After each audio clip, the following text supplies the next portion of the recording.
Vamos a ver la segunda clase de termodinámica, donde vamos a repasar algunos conceptos importantes antes de continuar con los temas.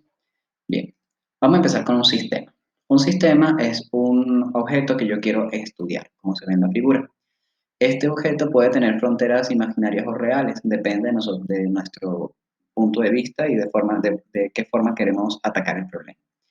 Estas fronteras van a limitar el sistema de los alrededores. Los alrededores obviamente pueden tener un efecto sobre el sistema dependiendo de las características del mismo. Y también existe el universo que abarca no solamente el sistema, sino también los alrededores y todo lo demás que exista eh, en, en él. Lo que nos interesa es el sistema. Entonces vamos a ver cómo lo podemos clasificar. Podemos clasificarlo depende de su permeabilidad. ¿Cuál permeabilidad de esos sistemas que acabamos, de esa frontera que acabamos de decir? Puede ser cerrado, bien, en donde no va a existir ninguna transferencia de masa, pero sí va a existir una transferencia de energía. Un abierto en donde existe tanto transferencia de masa como de energía, y el aislado es aquel que no tiene ni transferencia de masa ni transferencia de energía. Pero también lo podemos clasificar por la cantidad de componentes que tenga. Uno que tiene un solo componente se le conoce como unario, y aquel que tiene muchos se le conoce como multicomponente. Podemos clasificarlos por las fases. Homogéneo es aquel que solo está compuesto por una sola fase. Heterogéneo puede tener dos o más fases. En el caso del ejemplo tenemos agua que está en estado líquido y a la vez está en estado vapor gaseoso. El equilibrio termodinámico es aquel en donde se conjugan varios equilibrios. Ya no vamos a hablar de uno solo, vamos a hablar de varios para poder establecer un equilibrio termodinámico. Debe existir un equilibrio térmico en donde todas las partes del sistema tienen su misma temperatura, una vez que ya existe un intercambio de calor. El equilibrio mecánico refiere a que las presiones en todos los puntos sean las mismas. Como se puede ver allí, hay un pistón el cual se mueve para poder equilibrar las presiones. El equilibrio de fase en donde no existe ningún intercambio de masa entre el líquido, el gas o el gas y el sólido, etc. Y tampoco debe haber cambios químicos. Eso se conoce como un equilibrio químico. Si todos estos equilibrios existen, entonces podemos hablar que existe un equilibrio termodinámico. Para poder estudiar los problemas que vamos a trabajar, tenemos que hacerlo de una manera cuasiestática, que es algo muy ideal. Un proceso cuasiestático es aquel que se maneja muy suave, de una manera muy lenta, desde un estado inicial hasta un estado final. De esta manera lenta lo que permite es que todos los pasos por los cuales se va generando están en equilibrio, porque es tan lento que podemos considerar que todos los pasos son en equilibrio. De esa manera es como se pueden ver, pueden observar en la imagen, es como si quitáramos un granito de arena, un granito de arena, de arena, de arena, de arena, para que el gas vaya expandiéndose. Y eso sería bastante lento. También vamos a trabajar muchísimo con dispositivos cilindro-pistón porque ellos nos permiten entender un poco mejor cómo es la relación entre el trabajo y el calor. Muy bien, ¿qué es lo que maneja bastante la termodinámica? Un cilindro-pistón no es más que un sistema en donde tenemos un cilindro y un dispositivo que se le conoce como pistón que se puede asociar a la jeringuilla que se utiliza para inyección. ¿Para qué tipo de casos podemos conseguirnos con estos dispositivos? Aquellos en donde no hay movimiento. Un pistón que no tiene movimiento, que está abierto a la atmósfera, al cual le vas a hacer un balance de fuerzas tal como lo hicimos en los ejercicios de repaso. Bien, y tenemos ahí la ecuación. También va a existir si existe intercambio de calor, la ecuación va a ser la misma siempre y cuando exista apertura hacia la atmósfera. Muy bien, porque el gas se puede expandir de una manera sencilla. Pero también podemos conseguir cilindros pistón que tienen topes inferiores. En este caso, la presión del fluido que se encuentre abajo tiene que ser menor o igual al conjunto de la presión que genera la atmósfera más el peso del cilindro. Si es mayor, en el caso de que la presión del fluido sea mayor, lo que va a pasar es que el pistón se va a mover y se va a mover hacia arriba, porque existe demasiada energía que contrarresta toda esa fuerza. En cambio, si tenemos toques superiores, pues la presión del fluido tiene que ser lo suficientemente alta como para mantener el peso del cilindro y también la presión que ejerce la atmósfera. Si la presión es menor que ese conjunto, entonces lo que va a pasar es que el pistón, este pistón que es aquí, va a caer, porque la presión es muy baja para poder mantenerlo en la parte superior. También nos vamos a conseguir con esquemas que tienen resortes, así que repasen por favor ¿Cómo se analiza la ley de Hooke? Que es una ley lineal. Vamos a trabajar solamente con resortes lineales. Y por tanto, pues aquí ya existe un nuevo término que es el que está asociado con la ley de Hooke por el resorte, la fuerza que ejerce el resorte. También nos podemos conseguir con pistones horizontales, que solamente es una relación entre la presión del fluido con la presión atmosférica si es que está abierto al sistema. En este curso vamos a trabajar solamente con sustancias puras. Aquellas sustancias puras son aquellas que tienen una composición química a lo largo de su extensión igual. Es decir, si estamos trabajando solamente con agua, vamos a trabajar solamente con agua. Si vamos a trabajar dióxido de carbono, dióxido de carbono. No vamos a trabajar con mezclas. En este curso no vamos a trabajar con mezclas. Las sustancias tienen fases, ¿bien? Podemos pasar de sólido a líquido a gaseoso a sólido, etcétera, pero existen otras que es el plasma, fluidos supercríticos, ¿bien? No solamente son esos tres estados que conocemos bastante por el día a día, pero cada fase se constituye de que es uniforme y es homogéneo, ¿bien? O sea, solamente sólido, solamente líquido, solamente gaseoso.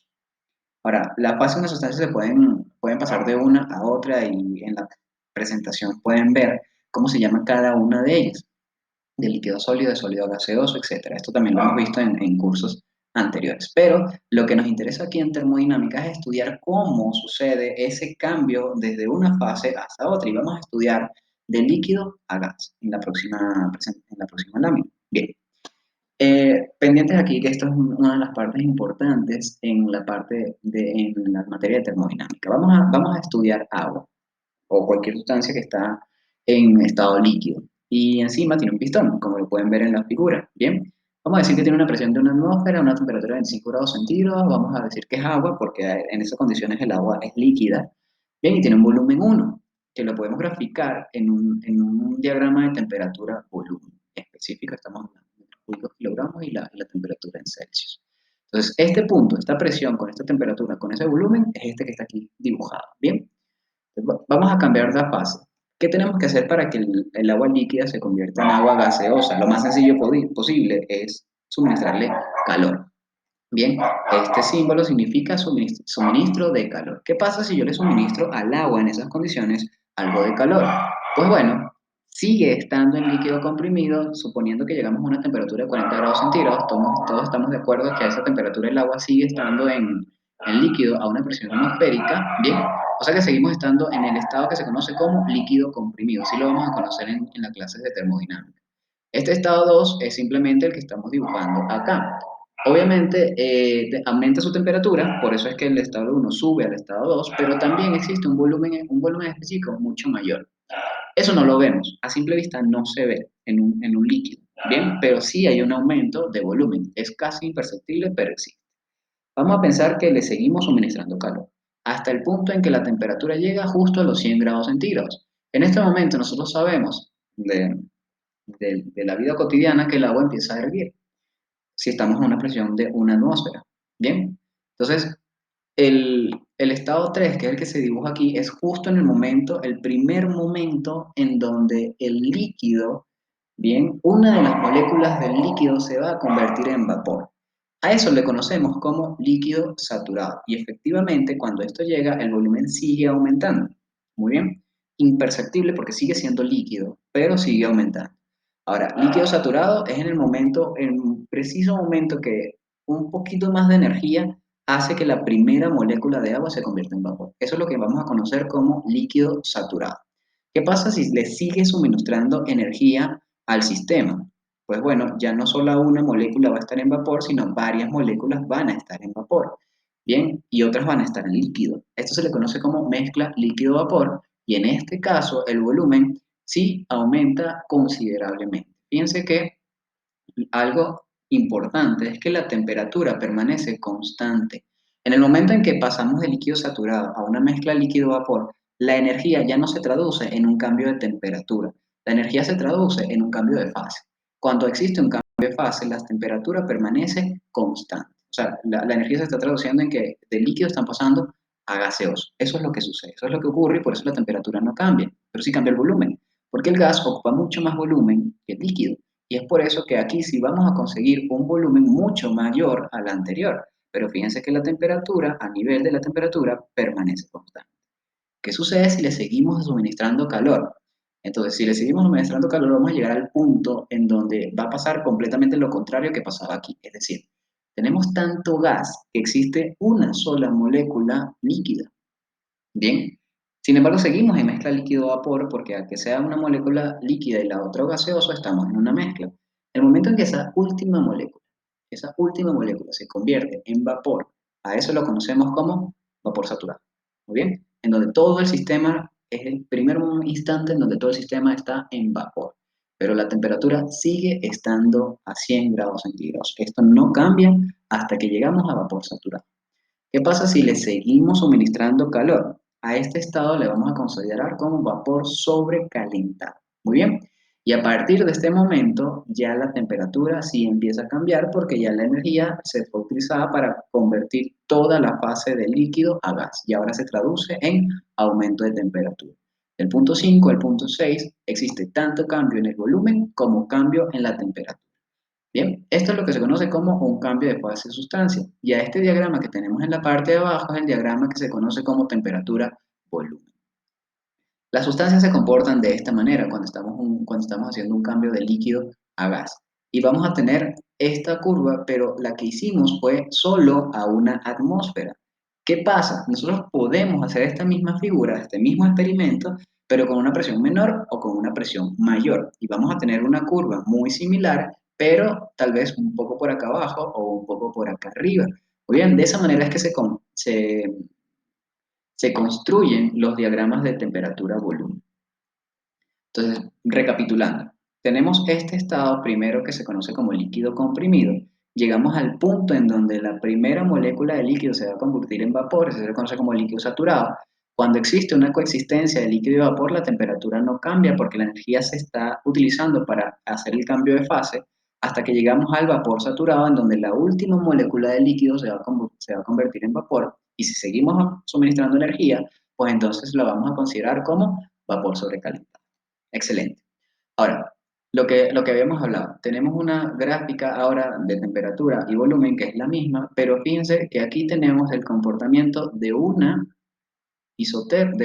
isobárica, así se le llama porque la presión permanece constante, a 0,5 megapascal. Es decir, este experimento lo hicimos lo mismo, pero a 0,5 megapascal. Luego, vamos a hacer exactamente lo mismo, pero a 3 megapascal, 7 megapascal, 50 megapascal. ¿Qué sucede? Esta línea negra oscura es nada más que la unión de todos los líquidos saturados a cada presión, a un cambio de presión distinto. Y aquí son todos los vapores saturados a distintas presiones. 0,5, 0,6, 0,7, 1, 2, hasta llegar a 3 y así. Y de estos experimentos se pudo constatar que llega un punto, que se le conoce como punto crítico, en donde el líquido saturado es el mismo que vapor saturado. Este punto crítico es importante porque en estas condiciones la sustancia ya se comporta tanto como líquido como vapor. Entonces no tiene unas condiciones tan evidentes como lo vemos en el día a día. Bien, entonces las sustancias tienen ese punto crítico y por encima del punto crítico, bien, se les conoce como fluidos supercríticos y eso tienen otras aplicaciones, no lo vamos a manejar en este curso, bien, pero sí se han estudiado y sí se trabaja. Todo lo que se encuentra, esto se le conoce también como domo. Todo lo que se encuentra dentro del domo es el que está en líquido vapor. Lo que se encuentra a la izquierda del domo se le considera como líquido. Y lo que está a la derecha del domo está en vapor sobrecalentado. Por tanto, si tengo una temperatura de 150 grados Kelvin, perdón, 150 Kelvin, y tengo un volumen de 0,8, tal vez nos encontremos por aquí, ya sé que esa sustancia se encuentra en vapor sobrecalentado. Por tanto, este diagrama es bastante útil porque nos da a entender muy fácilmente en qué estado se encuentra una sustancia. Recordemos que estamos hablando de sustancias puras. Entonces, de esa manera es como se construye un diagrama de temperatura-volumen. Ahora, vamos a hablar de calidad. ¿Qué es la calidad? La calidad la vamos a representar como la masa de vapor que existe con respecto a la masa total del sistema. Si la definimos de esta manera, entonces estamos hablando que la calidad solo tiene sentido cuando nos encontramos en un sistema líquido-vapor. Muy bien.